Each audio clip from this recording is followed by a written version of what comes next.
Today, we're heading to the Red Planet to talk about one of the biggest headaches for robotic explorers and the absolutely brilliant solution NASA cooked up. This is the story of how the Perseverance rover basically got its own personal GPS on a planet that doesn't have one. I mean, really think about that for a second. It's the one question that has held back Martian exploration for decades. Here on Earth, right, we don't even think about GPS. But on Mars, a rover is essentially driving blind, millions and millions of miles from anyone who can help. So, how do you even begin to solve that?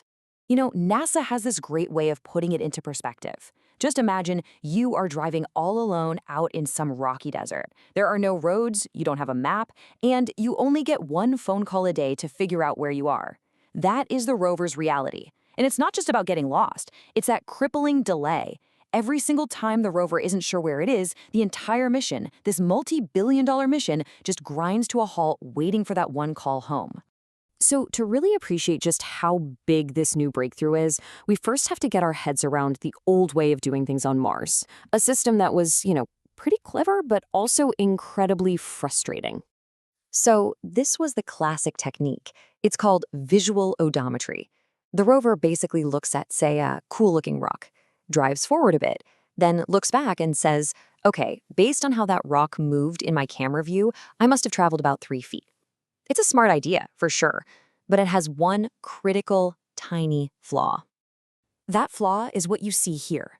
The process is called dead reckoning, and here's the problem. Every little calculation has a tiny error.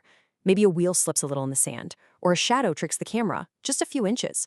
But that tiny error gets added to the next one, and the next one, and the next. And over a long drive, all those tiny errors start to snowball into a really huge problem. And by huge, I mean the rover could be off by more than 100 feet. After driving for a while, it might think it's in one spot, but it's actually dozens of yards away.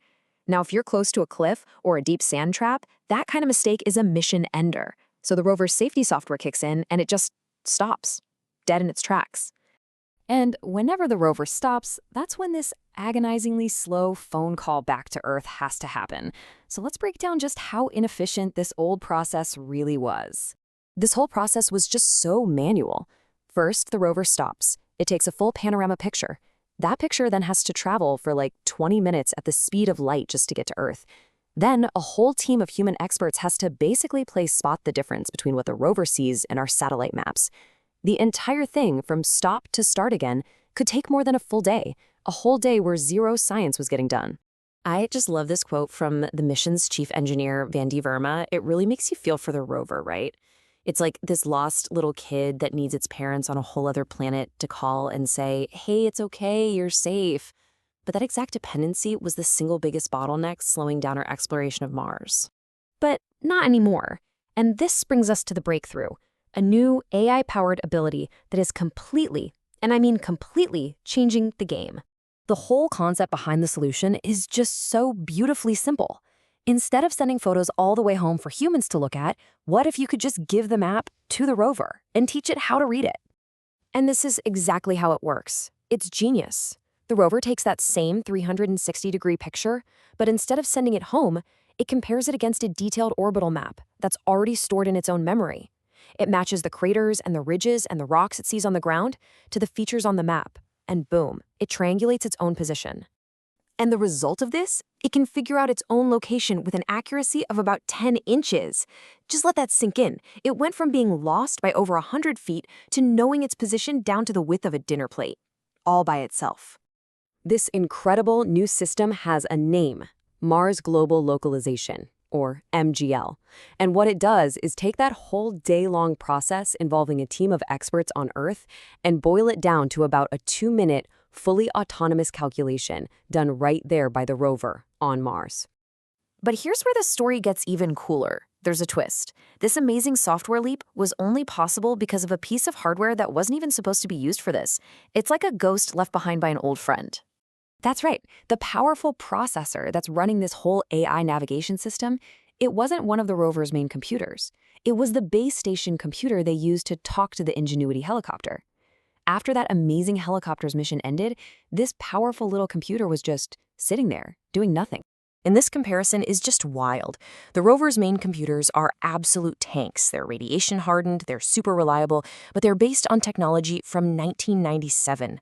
We're talking dial-up era. The Ingenuity processor, though, it's basically a commercial smartphone chip from the 2010s. It might not be as tough, but it's over 100 times faster. It basically gave the rover a supercomputer brain it was never designed to have. As Vandy Verma put it, it really was like a gift, the little helicopter that could. Ingenuity didn't just prove powered flight was possible on another planet. Its leftover hardware gave the Perseverance rover the incredible power of true autonomy. So what does this all mean? We have a self-locating rover with a supercharged brain. What does that actually mean for the mission and for the future of exploring other worlds? Well, the impact is immediate, and it is massive. For one, we get more science done, because the rover spends way more time driving and way less time waiting. It means true autonomy. Controllers can just tell it, hey, go to that mountain over there, instead of micromanaging every single foot of the journey.